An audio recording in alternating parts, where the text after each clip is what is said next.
ಉಡಾಯಿಸೋ ಖಾರ ಬಣ್ಣ ರುಚಿಯನ್ನು ನೀಡುತ್ತದೆ. ಮೆಣಸಿನ ಪುಡಿ ಚಿಂದಿ ಉಡಾಯಿಸೋ ಖಾರ ಬಣ್ಣ ರುಚಿ. ಕರುನಾಡಿನಲ್ಲಿ ಕೊಂಚ ದಿನಗಳಿಂದ ಬಿಡುವು ಕೊಟ್ಟಿದ್ದಂತಹ ಮುಂಗಾರು ಮಳೆ ಮತ್ತೆ ಅಬ್ಬರಿಸ್ತಾ ಇದೆ. ಕರಾವಳಿ ಮಲೆನಾಡು ಭಾಗದಲ್ಲಿ ಮಾತ್ರ ಅಲ್ಲ, ಹಳೆ ಮೈಸೂರು ಭಾಗದಲ್ಲೂ ಭಾರಿ ವರ್ಷಧಾರಿಯಾಗಿದೆ. ಮುಂಜಾಗ್ರತಾ ಕ್ರಮವಾಗಿ ಇವತ್ತು 3 ಜಿಲ್ಲೆಗಳಲ್ಲಿ ಶಾಲೆಗಳಿಗೆ ರಜೆ ಘೋಷಿಸಲಾಗಿದೆ. ಮತ್ತೊಂದು ಕಡೆ ಉತ್ತರ ಭಾರತದಲ್ಲೂ ವರುಣಾರ್ಭಟ ಮುಂದುವರೆದಿದೆ.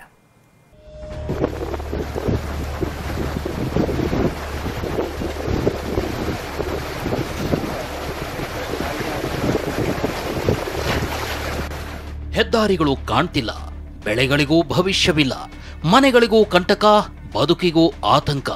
ಬಿಟ್ಟು ಬಿಟ್ಟು ಬರ್ತಿರೋ ಮಳೆಯಿಂದಾಗಿ ಕರುನಾಡು ಸೇರಿದಂತೆ ಹಲವು ಕಡೆ ಅಧ್ವಾನ ಅವಾಂತರಗಳದ್ದೇ ದರ್ಶನವಾಗಿದೆ.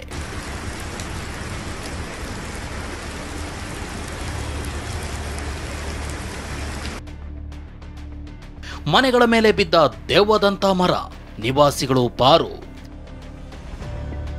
ನೋಡಿ, ಇಡೀ ಈ ದೆವ್ವದಂತ ಮರ ಮನೆಗಳನ್ನ ಹೇಗೆ ಆಪೋಷಣ ಮಾಡಿಕೊಂಡಿದೆ ಅಂತ.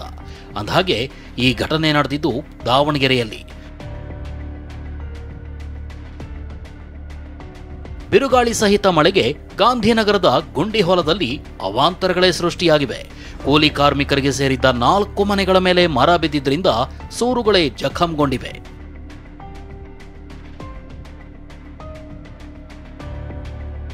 ಕೆರೆಯಂತಾಯಿತು ಹೆದ್ದಾರಿ, ರಸ್ತೆ ನಡುವೆ ಕೆಟ್ಟು ನಿಲ್ತು ಕಾರು.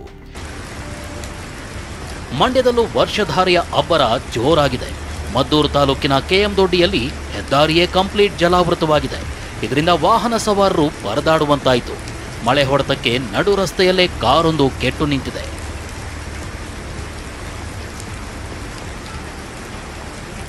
ಬೆಂಗಳೂರು ಮೈಸೂರು ಹಳೆ ಹೆದ್ದಾರಿ ಕೂಡ ಮಳೆಗೆ ಜಲಾವೃತವಾಗಿದೆ. ಚನ್ನಪಟ್ಟಣದ ನಗರಸಭೆ ನಿರ್ಲಕ್ಷ್ಯದಿಂದಾಗಿ ರಸ್ತೆ ಮೇಲೆ ಜಲದಾಳಿಯಾಗಿದೆ. ಒಳಚರಂಡಿ ವ್ಯವಸ್ಥೆ ನಿರ್ವಹಣೆ ಮಾಡದೇ ಇದ್ದುದಕ್ಕೆ ಸವಾರರು ಇಡೀ ಶಾಪ ಹಾಕಿದ್ದಾರೆ.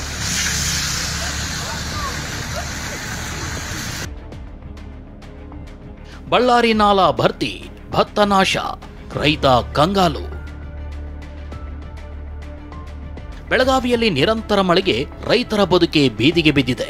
ಮಳೆಯಿಂದಾಗಿ ಬಳ್ಳಾರಿ ನಾಲಾ ಉಕ್ಕಿ ಹರಿದಿದ್ದು ಬೆಳಗಾವಿ ತಾಲೂಕಿನಲ್ಲೇ 5,000ಕ್ಕೂ ಅಧಿಕ ಎಕರೆಯಲ್ಲಿನ ಭತ್ತ ನಾಶವಾಗಿದೆ. 20 ದಿನಗಳಿಂದಲೂ ಗದ್ದೆಯಲ್ಲಿ ನೀರು ನಿಂತಿರೋದ್ರಿಂದ ಭತ್ತದ ಪೈರು ಕೊಳೆತು ಹೋಗಿದೆ. ಈ ಎಲ್ಲ ಇದು 9 ಊರು ಅದಾವ್ರಿಲ್ಲ, ಎಲ್ಲ 9 ಊರ ಒಳಗಿಂದ ರೈತರ ಸಾವಿರಾರು ಎಕರೆ ರೈತರಿಗೆ ಇಂಥ ಪರಿಸ್ಥಿತಿ, ಕೆಟ್ಟ ಪರಿಸ್ಥಿತಿ ಬಂದಿತ್ತು ರೀ. ಪ್ರತಿ ವರ್ಷ ಮನವಿ ಕೊಡ್ತೇವೆ, ಬಳ್ಳಾರಿನೆಲ್ಲ ಕ್ಲೀನ್ ಮಾಡ್ರಿ ಅಂತ ಮನವಿ ಕೊಟ್ಟರು ಸಹ ಯಾರೂ ಸರ್ಕಾರ ಇಲ್ಲಿ, ಹೋದ ಸರ್ಕಾರ ಇಲ್ಲಿ, ಇದು ಸರ್ಕಾರ ಇಲ್ಲಿ. ನೋಡ್ರಿ, 30,000-40,000 ರೂಪಾಯಿ ನಾವು ಖರ್ಚು ಮಾಡ್ತೇವೆ. ಈಗ ಹೊಸ ನಾಟ್ಯ ಹಸೋದಂದ್ರೆ ಈಗ ಭತ್ತಾನು ಸಿಗುವತ್ರಿ ನಮ್ಗೆ. ಇಲ್ಲಿ ರೈತರು ಬದುಕಸ್ರಿ ಮತ್ತು ಅವ್ರ ಕಣ್ಣೀರು ಒರೆಸ್ರಿ ಅನ್ಕೆ ಸರ್ಕಾರಕ್ಕೆ ನಮ್ಮ ಕಳ್ಕಳಿಯ ವಿನಂತಿ ಮಾಡ್ತೀವಿ ಸರ್.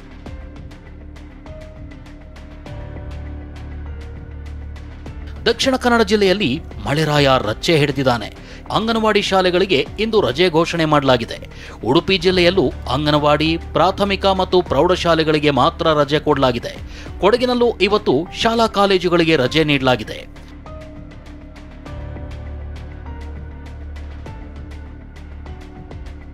ಉಕ್ಕಿ ಬಂತು ಪ್ರವಾಹ, ಕೊಚ್ಚಿ ಹೋಯಿತು ರಸ್ತೆ.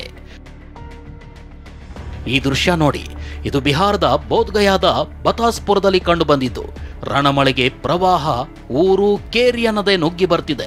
ಪ್ರವಾಹದ ಹೊಡೆತಕ್ಕೆ ರಸ್ತೆಯೇ ಸಂಪೂರ್ಣವಾಗಿ ಕೊಚ್ಕೊಂಡು ಹೋಗಿದೆ.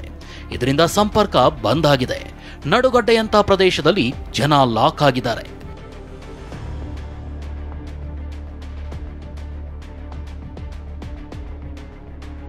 ಹೊಳೆಯಂತಾಯಿತು ರಸ್ತೆ, ಸವಾರರಿಗೆ ನರಕಯಾತನೆ.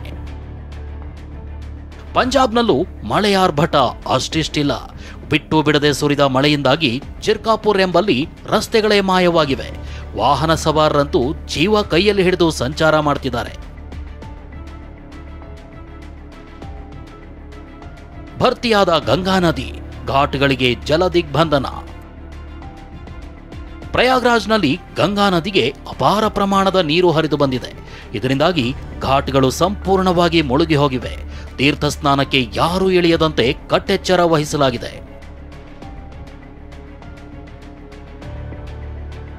ಬೆಂಗಳೂರು ಸೇರಿದಂತೆ ಇತರೆ ಭಾಗಗಳಲ್ಲಿ ಮಳೆರಾಯ ಕಣ್ಣಾಮುಚ್ಚಾಲೆ ಆಟ ಆಡ್ತಿದ್ದಾನೆ.